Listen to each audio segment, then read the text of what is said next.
We'll, of course, start with Target or Target or Target, whatever your flavor. I'm not sure how they identify these days. This is the company that used to be called Dayton's after the Dayton family, the patriarch of which was George Draper Dayton, who founded the dry goods store in 1881 in Minneapolis. If Delaware is DuPont country, then by golly, Minneapolis is the land of Dayton. Eventually, the Daytons changed the name of their store to Target in 1962, with the logo being the iconic bullseye. Of course, it's never enough for these rich families to just be rich and enjoy their lives. They gotta be influential and political too. So what do you know? The Daytons married into the Rockefeller family, who is responsible for, of course, Rockefeller Oil, Rockefeller Medicine, the education system, and more. The granddaughter of oil baron John D. Rockefeller wed Yale Skull and Bonesman Mark Dayton in the 1970s. It's important to note the context of historic Rockefeller doings, the practice of which we could probably trace back to Mystery Babylon. But keep in mind, the Rockefellers got together with other families to both fund the eugenics movement at Cold Spring Harbor and form the Federal Reserve, which has been a parasite on our country since the very beginning, putting us in a financial system completely based on debt slavery, and usury. The Rockefellers kept detailed notes on families they wanted to eradicate from the earth at Cold Spring Harbor, and there were many, many families.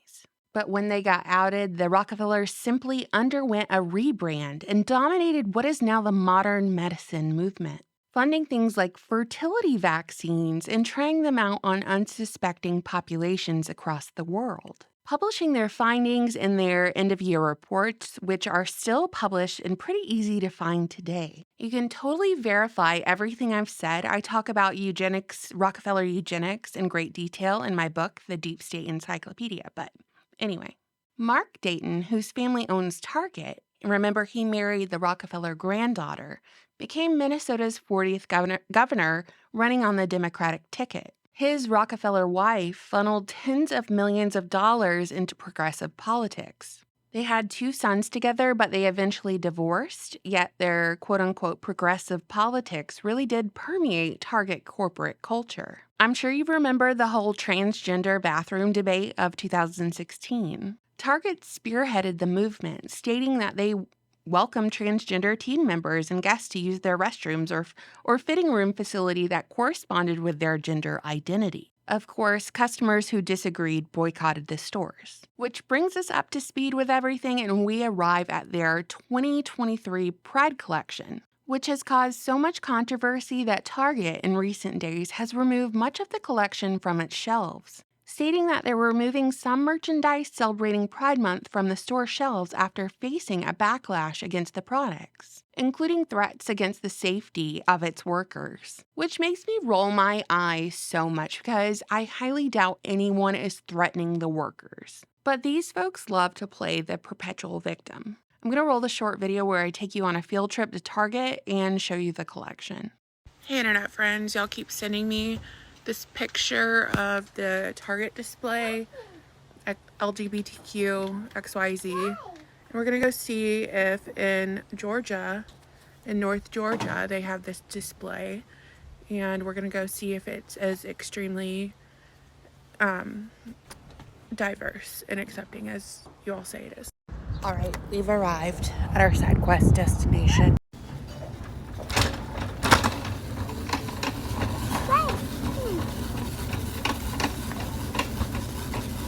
Oh yeah.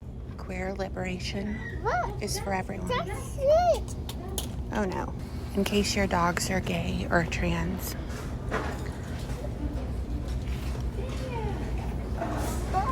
Busy thinking about girls. Just be you and feel the love. There's definitely a lot of kids stuff here in this section. These swimsuits with the extra space for your appendages go up to a 4X. Just so you know. Another 4X for you. Trans people will always exist.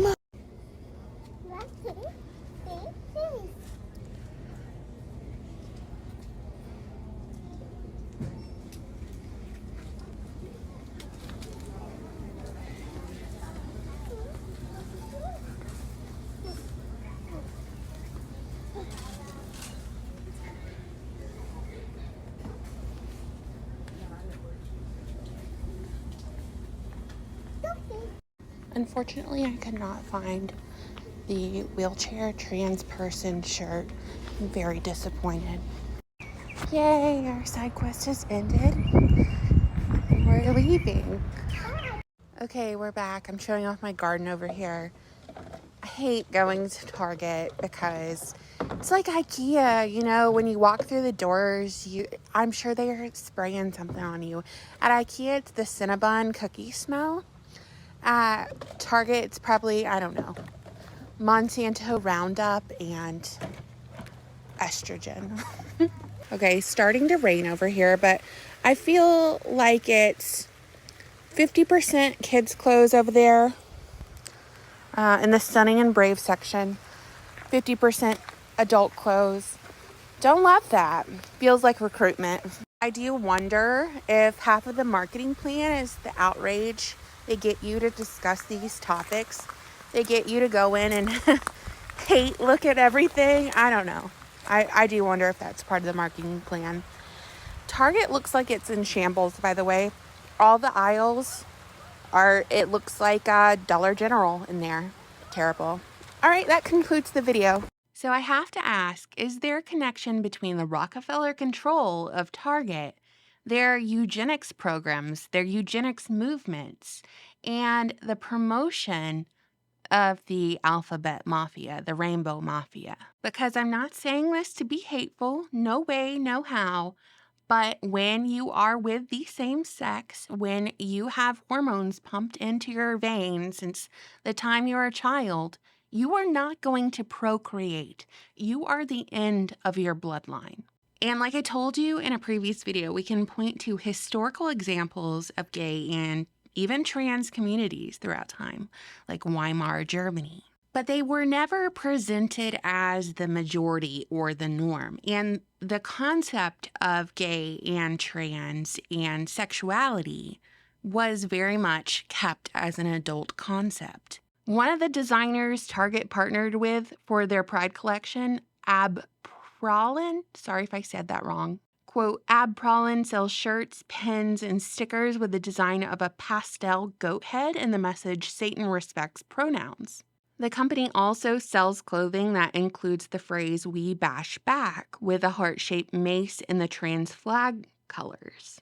There's also a transphobe collector with a skull design and a homophobe headrest with skulls beside a pastel guillotine. So that's who Target got to design a few products for their Pride collection. And like I said in the video, 50% of the stuff in my Target's Pride section, which was directly there when you walk in at the front of the store on full display, not only had tuck-friendly swimsuits alongside the Pride baby onesies and children's clothes, but some of their designs were from a designer who basically has a whole Satan rainbow collection. I know the internet friends who get it, they truly get it. And that's who this message is for, and we're moving on.